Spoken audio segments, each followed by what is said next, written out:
because snowboarding's a newer sport than skiing, and it kind of had that rebellious start to it. It was kind of seen as the anti-establishment one. Skiing wasn't cool and snowboarding was the cool rebellious thing. So skiers are like lifelong lesson takers, so they have that continuous improvement mindset, but it just wasn't quite present in snowboarding. This is the Adventure Sports Podcast, trying to help you find adventure every day in any stage of life. You're going to hear from explorers, adventurers, business owners, and anyone living their life a little more out of the box than usual.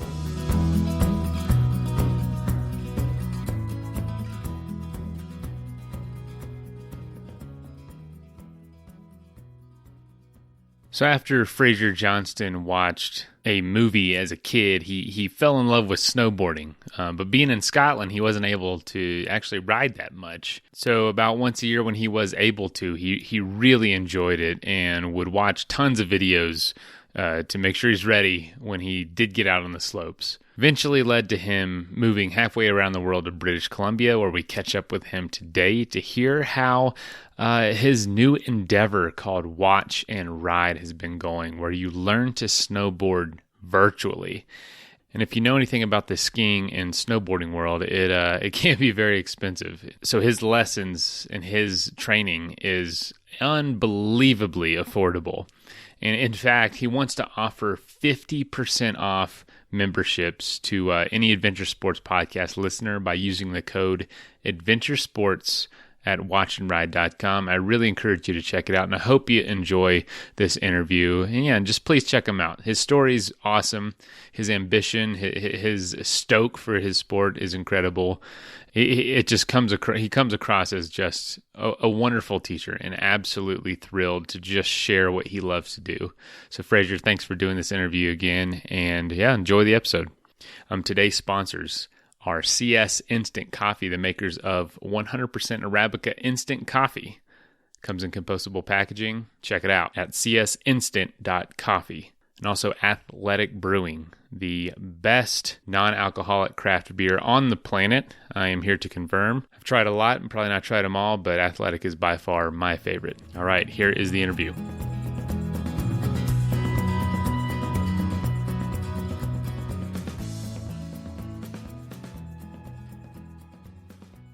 So how's it going today for you?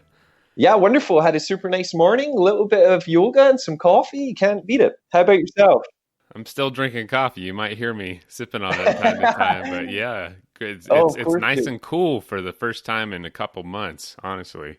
So where are you based as well, Mason? I'm based in Denver, Colorado, and it's been a hot summer. Denver is one of my favorite places in the world, man. Like, I spent a bunch of time at Steamboat Springs when I was younger, and that's kind of what got me into snowboarding, man. And that's like one of my favorite places in the world. That's awesome. And now, where's home for you? Scotland originally, so Glasgow. So I came out to Canada just after university when I was about 21, so it's been home ever since. Really? Now, where in Canada? So we're based in Kelowna, BC, so it's about 4 hours interior from Vancouver. So yeah, kind of tucked in the middle of nowhere, but it's nice, it's gorgeous. Similar weather to Denver, like dry and hot. We can get that kind of desert heat in the summertime too. Wow. Now that's interesting. Why'd you choose there? Because it's I know where that is just because I've been in that area, but for someone from Scotland, that seems a little bit, Vancouver is like, oh, let's go there out west, but then farther than that is interesting.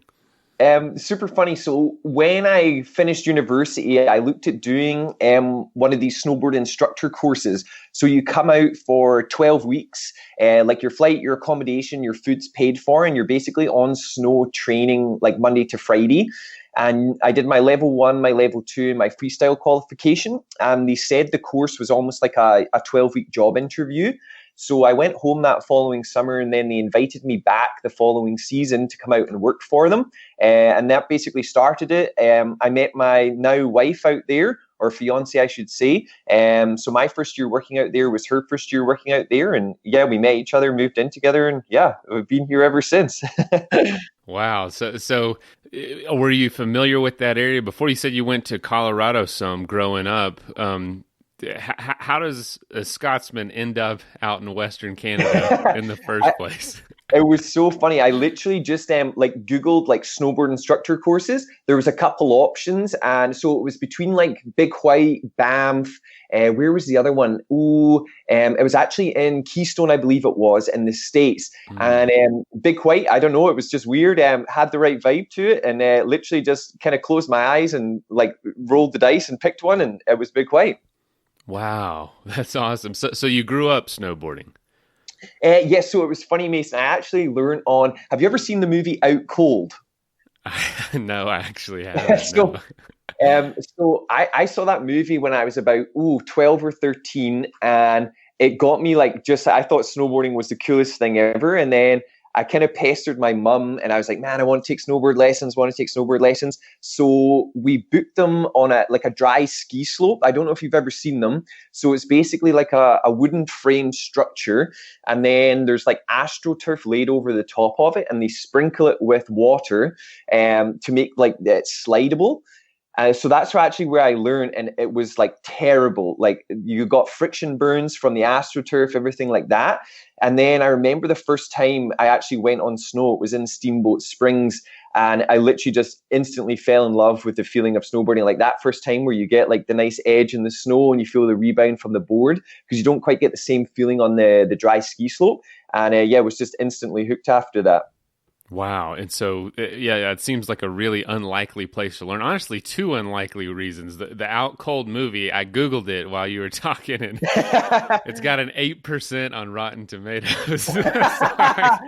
Yeah, that was my younger 13-year-old self. But kind of like glorified the snowboarding culture, because the guy was like an instructor. So it was this kind of like, bum ski hill town. They were partying the whole time, snowboarding the whole time. And I was like, man, that looks like a good way to spend your time. Wow. And so there's really no options in Scotland for skiing, are there? Well, so you've got the Cairngorms and Aviemore. So from my house, it was about 4.5 hours.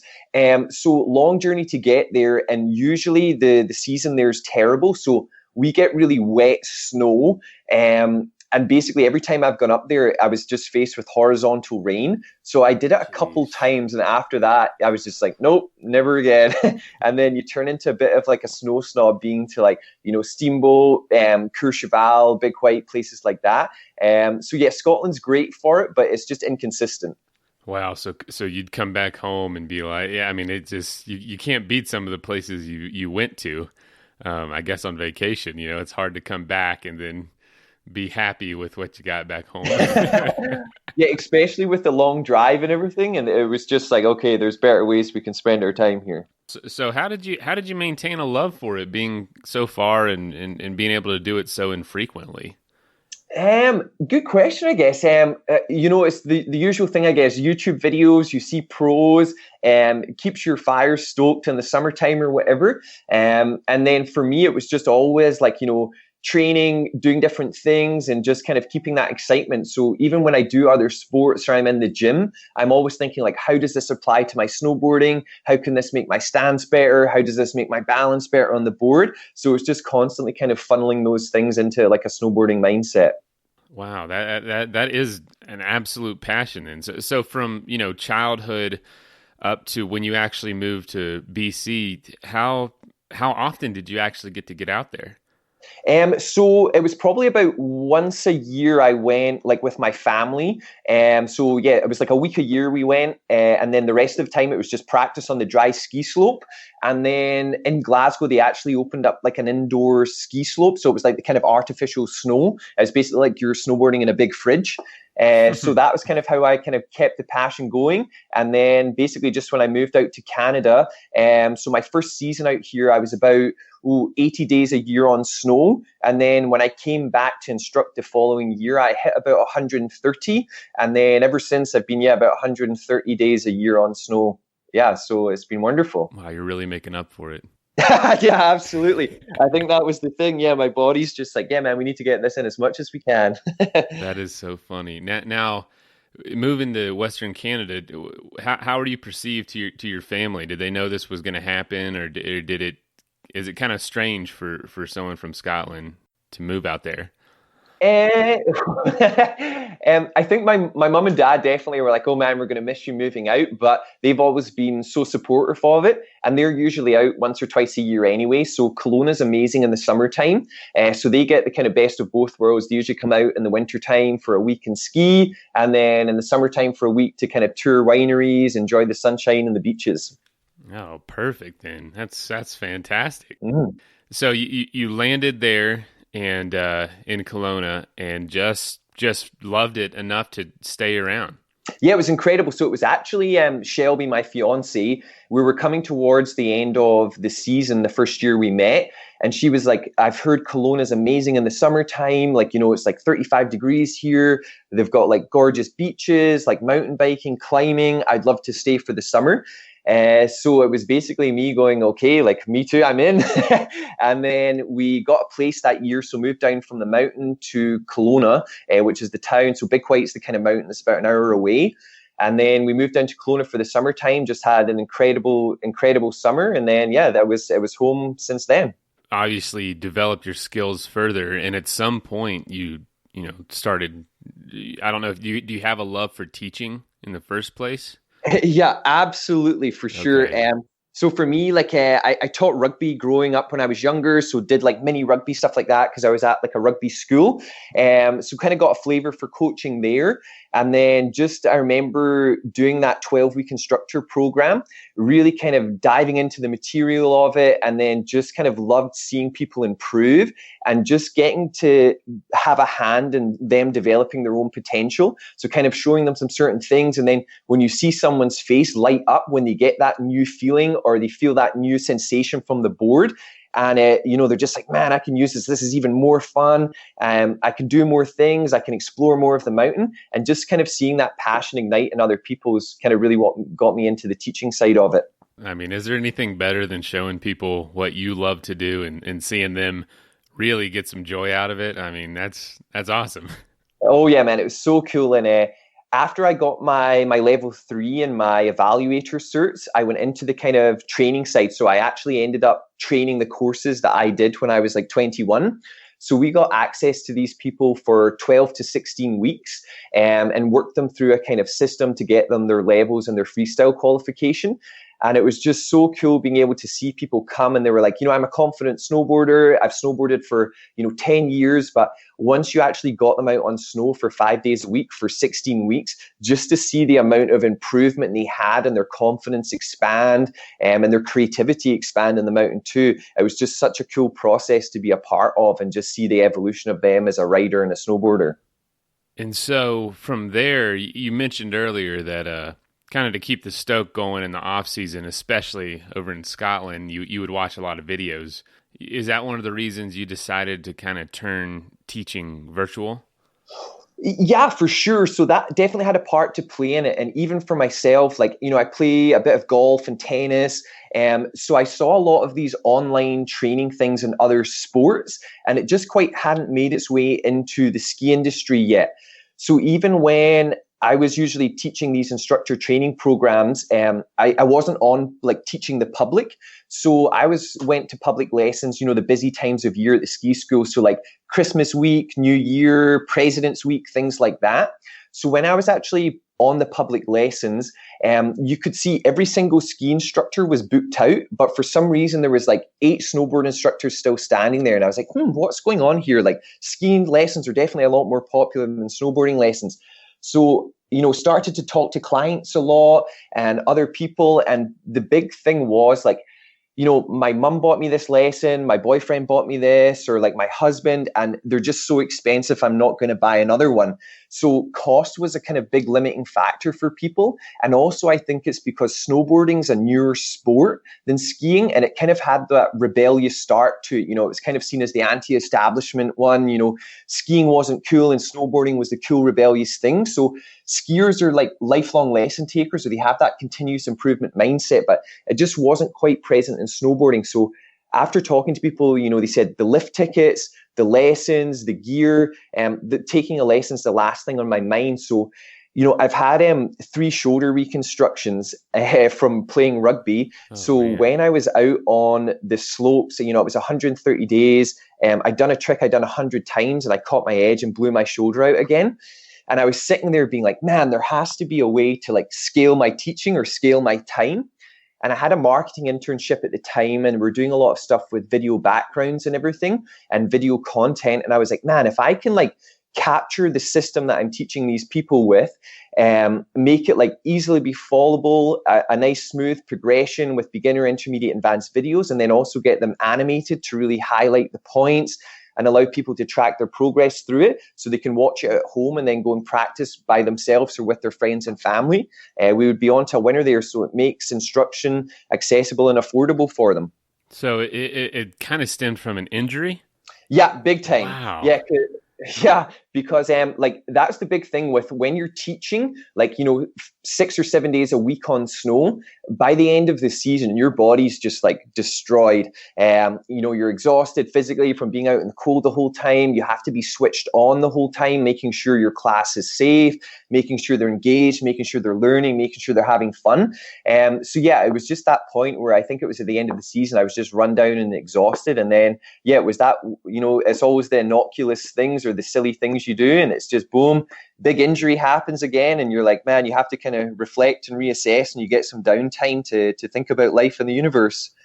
Yeah, and that's really good point. Anytime your body is really big part of your income, it can be pretty stressful if something happens to it. Oh yeah, man, because that was the thing I was facing. I was like, if this was the start of the season, I would be screwed right now. So thankfully it was at the end of the season, and then I had the summer to kind of reflect and think about it and kind of plan out how I wanted to tackle the online solution. So what were some of those kind of thoughts and processes going through your mind? Like, did it adapt a lot from when you first thought about it, or what did you kind of have the idea right away? Oh, for sure. Well, so I had the idea right away, but it was kind of the evolution over time of like, okay, how can we make this effective for people to learn online? So it was actually funny when I started building all like the infographics for the back end of the school. I showed them to like Shelby, and then I showed them to like friends and family. And then also I found a whole bunch of strangers like on Reddit and stuff. And the thing was like, man, I'm not an instructor. I don't understand any of this. So it was so funny. So it was just going through that process of, okay, like being too close to it, it's really easy to go so in depth. But then what I've really tried to do is just simplify, and get it to kind of the nice core base where everyone can understand, no matter if they've snowboarded for 10 years or they're just picking it up for the first time. So my kind of sweet spot with the teaching was like kind of intermediate and experts. So the first product that was launched was the Master the Mountain series. So that launched in December 2017. So that had beginner, intermediate, and advanced videos for people that were already turning. So a lot of the feedback I got when we first launched was, this is awesome, but, I'm stuck on one edge, or I've never even snowboarded before, or I'm struggling to turn. This is a little too advanced for me. So what I did was the season after that, I created the beginner series. So it's basically just a step-by-step progression from never seeing a snowboard before to turning. So that kind of really opened up the market for me and gave me the full spectrum of lessons from never seeing a snowboard before to experts. So yeah, it's just been that kind of evolution of listening to customer feedback, getting people trying it, using it, and then just seeing how we can constantly iterate and make it better. How did you start getting the word out originally about this? So originally it was just kind of, guerrilla marketing, I guess. So it was me because I was still working at the ski schools. So, any kind of clients I had, or it was talking with other instructors to say like, hey, like if you have a lesson, I can give you a coupon code so your client can get a discount, and then I'll just do a revenue share deal with you. So it was doing things like that, and then also using, just your typical like Facebook, Instagram. So I have a little series on Instagram called Snowboard Quick Tips, or it's like hashtag SB Quick Tips. So that's kind of how I started to get the word out, because it's just like short, snappy tips under 60 seconds. So that actually drives a lot of our free trial signups. So yeah, that's kind of base there of how we're getting the word out. And then now for me, it's about looking at partnerships with other brands in the industry, manufacturers, or even things like, podcasts like this, just to try and kind of get some eyeballs to the site and up the awareness that you can actually learn online and it is a viable solution compared to like a traditional in-person lesson. Can I ask you this? Because I read somewhere that you started this after seeing a real a lack of signups for snowboarding lessons versus skiing lessons. Mm-hmm. Do you see skiing like still just being really heavily funded versus snowboarding? Yeah, I think that has a big part to do with it. And I also just think it's possibly the demographic of snowboarders too. And I think just skiing being an older sport, they have a lot more, it's weird, they just have a lot more focus on the technique of it.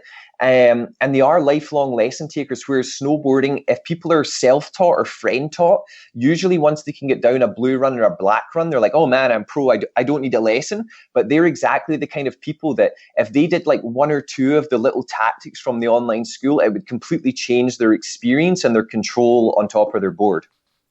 Wow. So skiing is kind of like the old school, it's been around, It has, tons of culture and history, with snowboarding still this kind of up and coming wild child, huh? Yeah, for sure. It's still a new sport. It's got those rebellious roots to it. So yeah, I think I think the whole industry is shifting that way though, for sure. As more people are becoming aware of snowboarding and getting more access to it, especially with a lot more of these like indoor slopes opening up, and just, with these kind of collective passes between some of the mountains, it's just allowing snowboarding to start growing again and pick up that momentum. I just learned that one of the fathers of snowboarding just passed away recently. He, I think it was called the Snurfer originally. Yeah, super sad. I actually just read that article as well. Oh man, yeah, I think he was out here in Colorado. But yeah, the father of snowboarding. How long's skiing been around? Gosh. Those fathers passed away a long time ago. Big time. And it is cool when you see like how snowboarding first started. Like, you see the old straight wooden boards, they have no side cut or no camber to them. So yeah, those guys back in the day, they were carving the trail for us. So we want to thank our sponsor, Athletic Brewing, for promoting a healthy lifestyle through making some of the world's best non-alcoholic craft beer. They make excellent tasting NA for healthy, active, modern adults. They use certified all-organic grains, and each can of non-alcoholic beer is only between 50 and 70 calories. They have IPA, golden ale, stouts, and tons of seasonal offerings. And recently, they actually just took home the gold medal at the U.S. Open Beer Championships for their double hop IPA. If you would like to get your hands on some, you can save 15% by using the code ADVENTURE at athleticbrewing.com. Athletic Brewing, the best tasting way to keep your promises.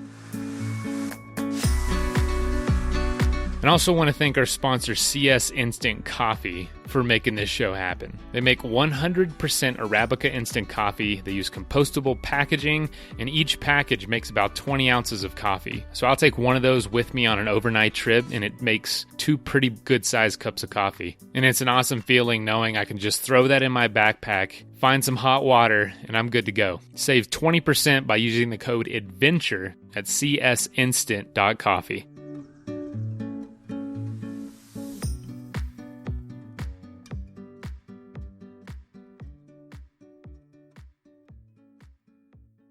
When you were putting together these lessons, and knowing that,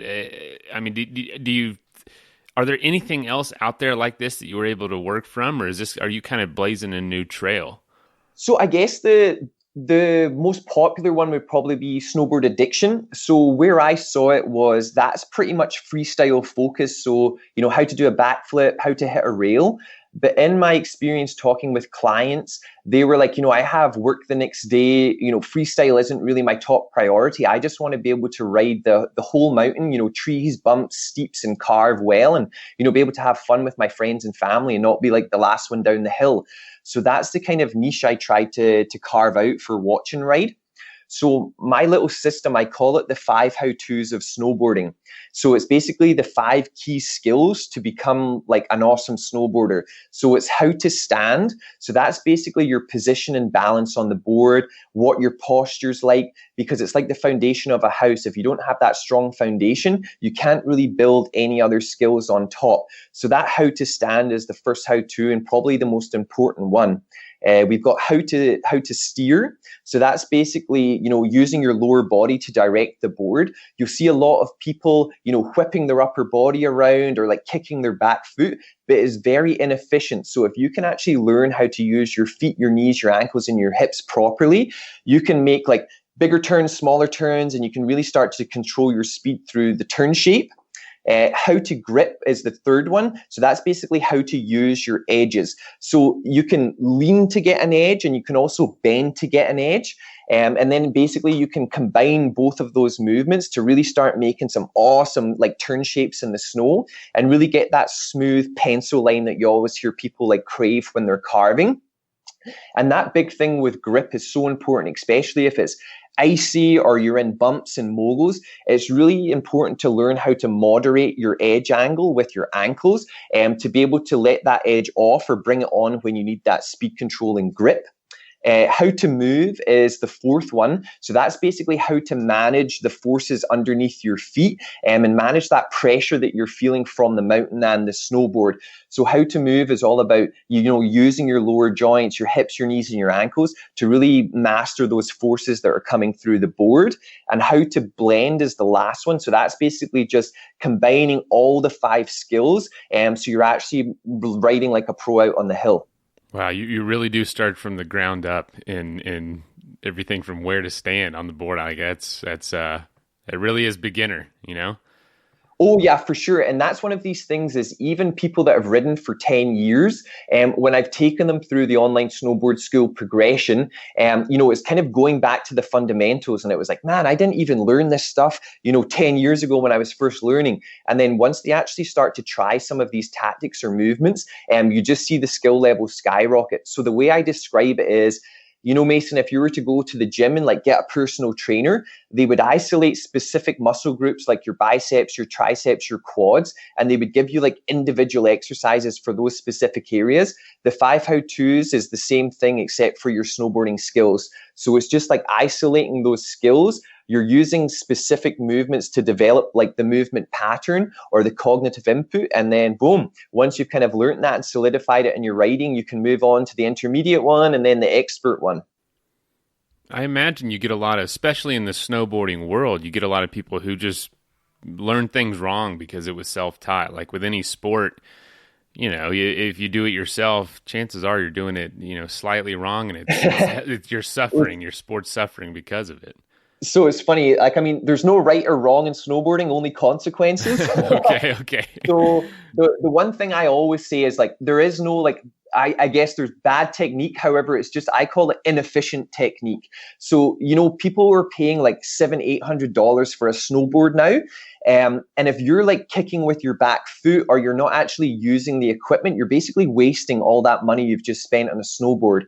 And because if you're like kicking your back foot, you're not using the side cut, you're not using the rebound from the board, and you're basically just not going to have as much fun on it. So if you can just tweak your technique a little bit and become more efficient, you'll actually be able to use the equipment a lot more of how it's actually meant to be used. So speaking of using the equipment and taking your lessons, when someone uses watch and ride, where are they typically, and where's the like? Are they standing on something? Are they in their living room? What does it look like ideally to you? Yeah, for sure. So most of the people we've got in the school, they will, learn at home. So they'll watch the lessons, they'll digest the content. So every lesson has like a keys to success infographic after it as well. So it just reinforces the video. So what we're doing, why we're doing it, how we're doing it.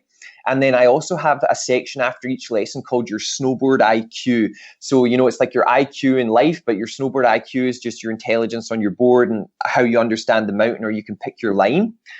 So with that, we have them digest all the content at home. And then I have a whole bunch of content that's basically, how to have an effective practice session, how to get the most out of your practice session. So what we say to people is, try and pick 2 or 3 of the lessons from the school and go out and practice those by yourself. Because if you're trying to do all of them, it's like information overwhelm. Right. So, pick one how-to and kind of pick 2 or 3 lessons from that how-to.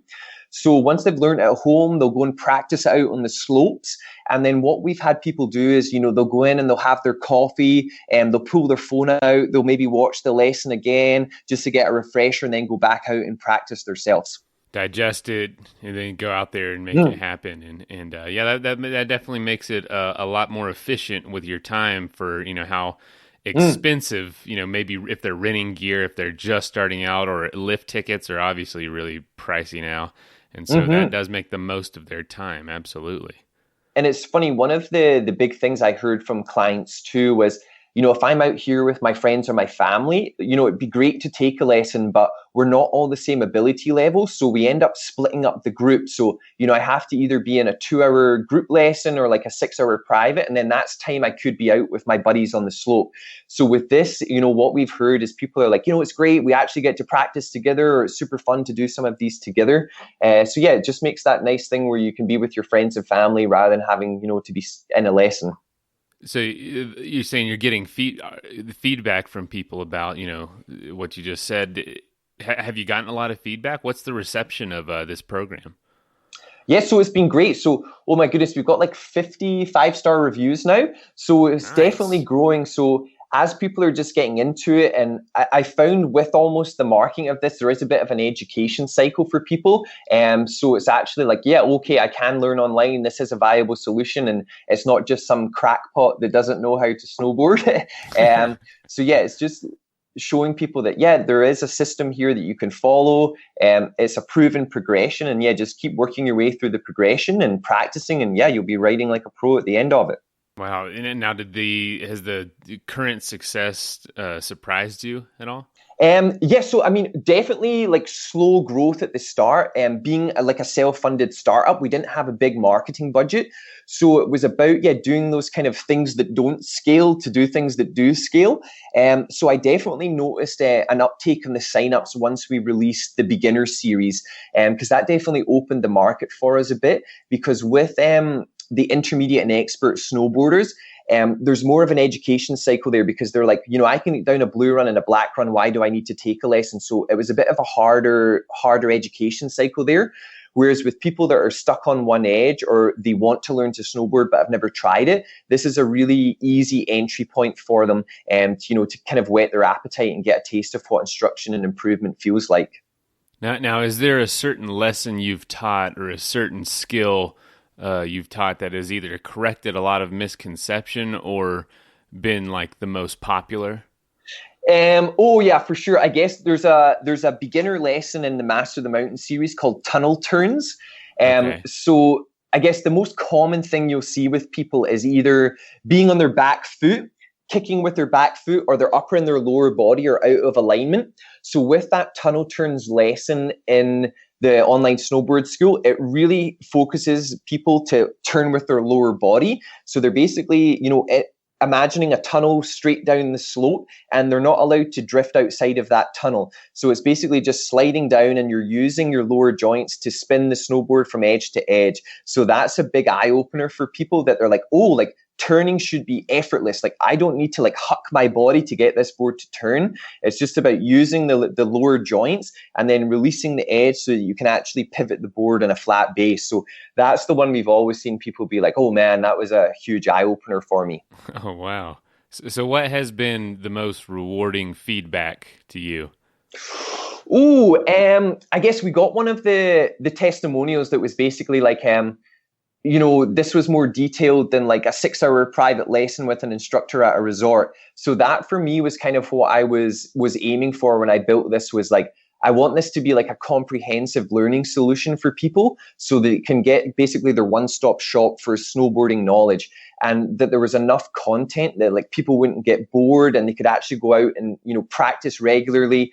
And, even if they were a weekend warrior, up there just every weekend, or whether they were up for the full season or a week on holiday, they had enough content that they could actually see a good improvement over their time on snow. Oh man, that has to feel good as an instructor. Yeah, oh yeah, man, it was super rewarding for sure. And what we're working on now, so October time, we're going to be releasing Snowboard Fit. So it's basically a whole bunch of exercises you can do at home or in the gym. So we broke it down into 4 modules. So it was like, balance and coordination, strength, endurance, and mobility. So kind of the 4 keys to have to be successful on a snowboard. Because what I saw when I was like teaching these instructor training programs or even public lessons is people try to do too much too quickly after doing too little for too long. And then you end up with these crazy injuries in snowboarding, like ACLs, broken wrists, things like that. So hopefully with this Snowboard Fit program, we're actually going to get people's bodies prepped so they can actually be a lot more successful, and they don't feel drained or exhausted when they're on their snowboard, and they can actually focus on shredding hard, and they can ride for the whole day rather than just doing, a couple hours or heading home at lunchtime. I like that. Too much too soon after, or yeah, what you just said. I really like that. That's a real problem. I mean, I get in that cycle when I, take a few months off or something, and I just want to hit it hard and end up getting hurt right away. And I think that's what people don't realize is snowboarding is a contact sport. So yeah, when your body's not used to taking those falls, or it's not prepped and it's not strong and it's not supple and flexible, you can really end up with some nasty injuries there. And so this program, Snowboard Fit, coming out in October, it sounds like the program altogether is doing well enough to expand on. Yeah, absolutely. So we're like, oh my goodness, Mason, we're 1,158 students so far. So it's been growing nicely. So that's the thing for me is just, balancing up, membership revenue with adding new content. So we're looking for some good growth this year. I've just brought on a marketing manager. So up until now, I've been doing everything myself. So you're juggling a lot of balls. So it'll be nice to bring on that marketing manager to help focus on the digital side of things. And then I can focus on the content side of things.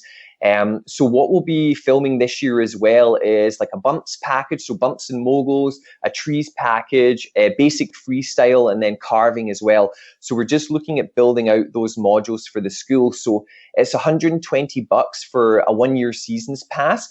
So hopefully the way we'll get people renewing is just by adding fresh content and keeping them engaged that way. As the teacher and the content creator, do you foresee any shortage of information that you can continue putting out there for the snowboarding sport?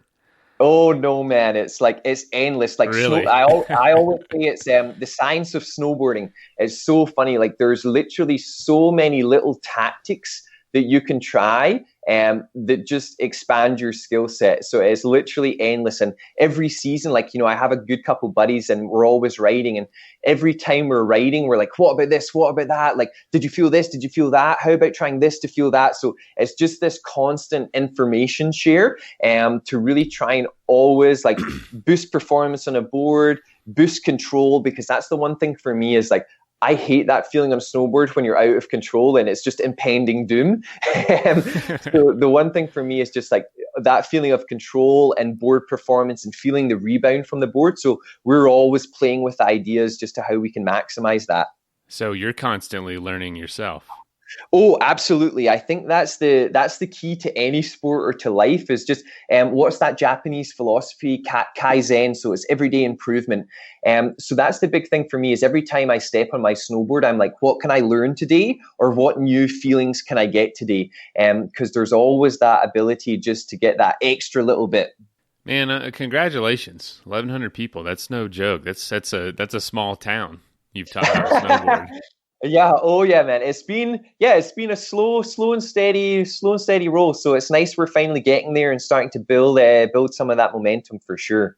And now, is this what you're doing full time, or are you still teaching in person? So Teaching in person, so it's the Canadian Association of Snowboard Instructors. So I do exams for them. So that's kind of how I pad my time in the winter. And then it was actually last year. So Watch and Ride, when I first started it, I went through Accelerate Okanagan's Venture Acceleration Program. So they're the tech incubator or tech accelerator in Kelowna. So it was funny. It was actually after the season ended last year. I saw like a role posting for there. So it was to be their scale up lead. So working with the companies that are making over $1 million a year and they're basically trying to scale. So when I applied for the job, like, it was actually Shelby was like, man, for the stage Watch and Rides at, it would be awesome to kind of be around that area, get like the knowledge, build the network. So I took that role last June. So it's been incredible just to kind of be around some of the business mentors, see different business models and different business industries, and then just kind of build the knowledge that way. And then just to try and applying everything to Watch and Ride on the back end. And how has that helped quite a bit? Being there? Oh, yeah, for sure, man. It's definitely like you see some of your blind spots or some of the things you weren't maybe thinking about, and especially in terms of like the sales and marketing process. It's been very beneficial for that for sure. So coming into the winter time, I'll be reducing there and then basically hitting Watch and Ride a lot more full time. So it'll be kind of like November, end of October, November is when things really start to ramp up for me on the online snowboard school. So, with doing this, just really shoestring, but just doing it, just making it happen. What has been just, I don't know, kind of one of the most challenging aspects that you didn't foresee when you're just taking something you love and trying to turn it into a career, you know? Oh, great question, Mason. So I think the big thing, or the easiest thing, was probably like building the product. Like that's where the bread and butter was. I was so passionate about it. That came really easy. Even if it was long days or I was doing a lot of traveling to do the filming or anything, it never felt like work. So I think the hardest part came, being self-funded. So, I mean, I've spent about $60,000 on it so far, and, building the product, incorporating the company, the lawyer bills, and, some of the initial marketing costs and the website costs. So as I've, built the product, it was really that thing of, now I have to sell this and market it.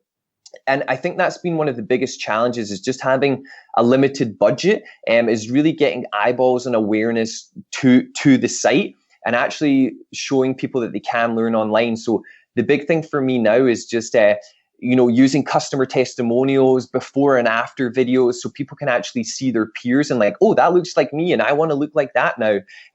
So yeah, trying to build it out that way. So definitely it's learning, like there's a whole business side to the product, because I mean, it was almost one of those things like build it and they will come. Like I'm sure you've heard that expression before. And yeah, I almost kind of blindly believed that a little bit. So it was really learning the whole sales and marketing skills and the business skills to go along with the product. So none of that pursuit has diminished your love for doing this or your desire to make it happen? No, not at all, man. Like there's definitely been some frustrating days, I guess. But then the thing for me is I always come back to the why. Like why did I start this? Why am I doing it? And really that was because like tuition isn't accessible or affordable for a lot of people. And I've had such an amazing time snowboarding, and I've learned so many life lessons through snowboarding and those experiences I've had. I want other people to be able to have those experiences too.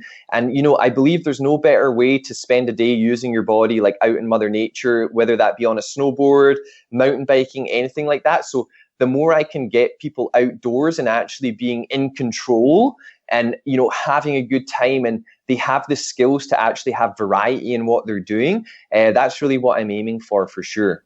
Speaking of, what are you aiming for? What would you like Watch and Ride to become, say, ideally, in an ideal world? What would you be your perfect scenario, what it looks like? Oh, man, great question. Definitely have a whole bunch of different modules there covering all aspects of snowboarding, or all the aspects of snowboarding skills. And then for me, I think the big thing I'd like to see is with retail stores or manufacturers, every board, boots, or binding sold is sold with a watch and ride membership. That would just be a no-brainer for me. So if someone's actually getting gear, whether it be for the first time or if they're, a lifelong snowboarder, when they buy their new gear, they're actually getting armed with the knowledge to know how to use it properly and have the most fun with it. And the big thing for me as well is, I've seen some crazy injuries out snowboarding, and it's literally been from lack of awareness or safety knowledge. So the big thing I've always tried to instill in the school is those, safety points and building the mountain awareness and the snowboard IQ, as I call it, so that people can actually make good decisions when they're out snowboarding. Because like I said, there's no good or bad, it's just consequences. So if people start to weigh that up and learn, like, okay, if I do this, or if I jump off this thing, or if I spin off this, what's the consequence of doing this? And hopefully the more people are educated on that and the more they can kind of make better decisions, injuries and collisions will go down and people's fun and experience will go up. Oh man, you just really want to see people out there having a good time. That's awesome. Oh yeah, man, absolutely. Because, for me, like, I was one of those people, like, learning on a dry ski slope, I ended up with some bad technique and everything like that. And, even though I was having an amazing time in steamboat and when I was learning, when I did that snowboard instructor's course, when I was like 2021, it just completely opened my eyes to the science of snowboarding. And once I started to learn those techniques, it just completely changed the game for me. And those kind of, fears of being out of control or going too fast completely dissipated, because it was like, oh, I have the skills to be able to ride fast, to ride hard, to ride long, and to be out all day. So yeah, it was really wanting to give that experience to other people. And I think, it's a great combination for people, buying their first board and setup, just to have a subscription to your videos for like a year. I mean, gosh, you know how much money people spend on this kind of stuff? Just to have your lesson for $150 a year is like, that's like a boot, half a boot. Oh yeah, and like it's crazy. I was looking at this the other day. A 6-hour private in Aspen at Christmas time is $990 US. 6 hours. Oh my gosh. Which is insane. So yeah, it's just it's got out of hand. And even lift tickets now, you're looking at some places $220 a day just to get out on the hill. So yeah, lessons are the last thing on people's mind, but also one of the most important. Yeah, really. I mean, you get it. You spend all that money and you get out there and you don't know anything you're doing. You're gonna hate it. You're just gonna absolutely hate it. You have nothing to work on. You have nothing, and like they might have not ever tried it after watching your video, but at least they have like, okay, here's the 5 things I need to try or watch out for. You know what I'm saying? It gives you just a basis. It was so funny too, Mason. Like when I used to live up at the ski hill too, you call them seasonaires or whatever, people that are, working on the mountain all winter. And, when it came to like February and March time, you'd start to see, at the beginning of the season, they were out every single day. And then when it got towards the end of the season, they were like, oh, like I'm bored or whatever. And you're like, what? How are you bored? Like you could be like constantly improving. And that was just the fact that they had no kind of basis or anchor point for where their improvement came from, because they didn't want to pay for a lesson, because they were working in a bar or something, didn't have the money to pay for it. But that was the thing for me. It's like, hey, if you can learn online and then just go and practice yourself, and then you'll never get bored again when you're snowboarding, because you can always be doing some of these movements or techniques, keep getting that control, and then just keep expanding your creativity on the snowboard. Yeah. I guess if you don't know what you're missing, you just don't know. You don't even have an idea. So it takes people like you that understand a sport really well to be able to say, hey, here's a whole area you're not even addressing that could give you just so much more fun, so much more enjoyment out here. That's great. Yeah, because I guess the big one you hear with snowboarders too is they're always like, oh, I hate bumps or I hate moguls. And it's like, have you ever taken a bumps or a mogul lesson? And they're like, nope. And it's like, well, man, bumps are one of the funnest things on a snowboard if you know how to ride them. Oh, man, that's awesome. That's so great that you know all this and you're being able to teach it. What advice would you have for somebody who maybe loves the sport as much as you, and maybe wants to turn it into something more like you're doing? Oh man, like Great. Like the thing that really got me kickstarted was they're called like GAP programs or instructor training programs. So there's some really cool businesses that do them, like, nonstop ski, snow school, nothing but snow. So these are those kind of 12-week programs where your flights are paid for, your accommodations paid for, and then you're on snow Monday to Friday with, a level 3 or a level 4 instructor. So that for me would really be, if you want to immerse yourself in it, go and join one of those kind of programs. Or if not, go to your local ski hill. You can do your level 1. I believe most level 1s cost around $300 or $400. So it's usually a 3-day course, and you learn everything on those 3 days, from the system. You do like a practice teach, and then you do like your exam teach. So that's just a really easy entry point. You get your level 1, and then you just apply at the ski school, and then you can start teaching lessons. So yeah, so there's kind of 2 routes. One's more expensive, but if you just go and get your level 1, it's such an easy entry point into instruction. Awesome. And now how can people find out more about Watch and Ride? Amazing. So the best place would be just Instagram. So it's just at Watch and Ride. So definitely check out those SB quick tips in there. There's tons of them. So that'll give you a really good flavor with those short, snappy tips. And then definitely sign up for a free trial. And also, Mason, I would love to offer your fans and listeners 50% off their membership with the Adventure Sports coupon. So I can definitely hook you up with a link for that one. Other places would be the Facebook page, which is just Watch and Ride as well. And then we have the Ride Tribe by Watch and Ride. So that's our kind of group portal on Facebook just for members or fans of Watch and Ride, where people kind of share their experience on the snow, or like, I'm practicing this or I'm practicing that. What are you findings working? What are you feelings not working? So just trying to get that share. So we're really trying to build out that group to get the peer-to-peer learning happening as well. Oh, fantastic, man. And thank you for that. We'll absolutely promote it. It's hard to believe ski and snowboard season's coming up on us. Yeah. It was funny. I just saw this post. It was like 100 days to go or whatever. And I was like, what? The summer went by so quick. Oh, I know it. But yeah, it's that old Game of Thrones #, winter is coming, for sure. That's awesome. Well, Fraser, thank you so much for joining us today. This was great. You're obviously, I can just tell you're just a fantastic teacher. You make it approachable, which I always appreciate. I hate when, the sport's too cool for new people. You know what I'm saying? So I appreciate talking to somebody like you as an introduction to a sport that I'm not super familiar with. Nice, man. Absolute pleasure. I'm glad I could help. Well, first of all, thank you so much for listening to this episode. It really means the world to us that you want to spend your time with us. If you'd like to help us further, please just leave us a review on iTunes, share us on social media, tell your friends about us. You can become a patron, a supporter of the show for $5 a month at patreon.com/Adventure Sports Podcast.